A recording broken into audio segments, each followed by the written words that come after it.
एक बहू ऐसी भी कवल टेलीविजन प्रीमियम पूजा देखा ना सबके टेलीविजन प्रीमियम में देखिए फिल्म एक बहू ऐसी भी तू घरे चल गेले।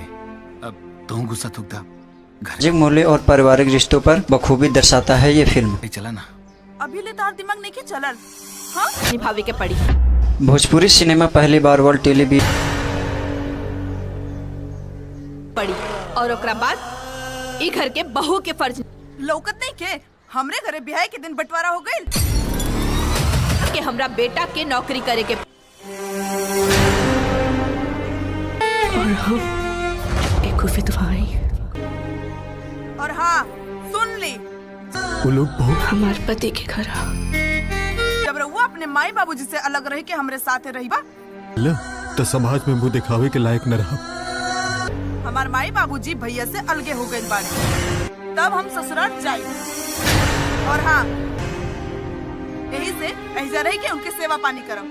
ठीक बा ना? समझ में आए?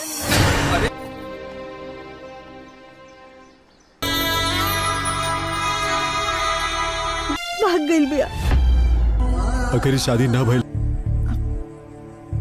ए जी सुनो भाटा के भी बंटवारा हो गई।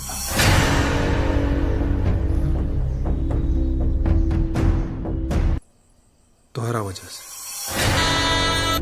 1 साल सत्यम चले हैं ओकरा बाद 1 साल हम चलाई।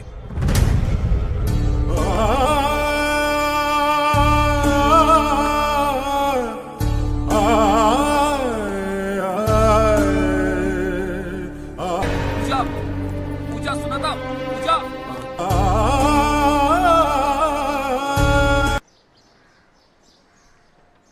मुनि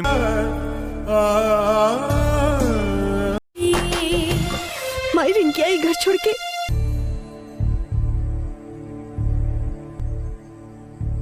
राहुल माई बाप रहुआ के पाल पोस के इतना बड़ा कैले बाड़े फिर रहुआ के अलग काहे कर देले बाड़े।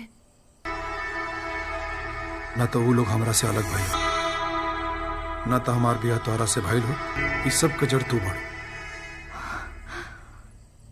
सिर्फ तो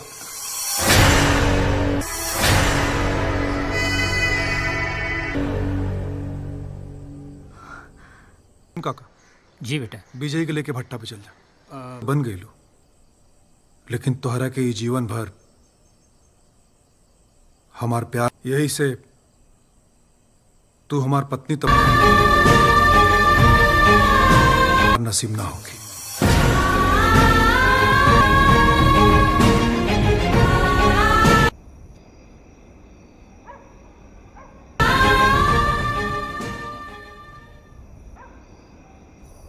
ली बाबूजी माई के दे दी बेटी हलवा और पूड़ी बनौले बा। ली बहुत अच्छा वाह बाबूजी आज राउर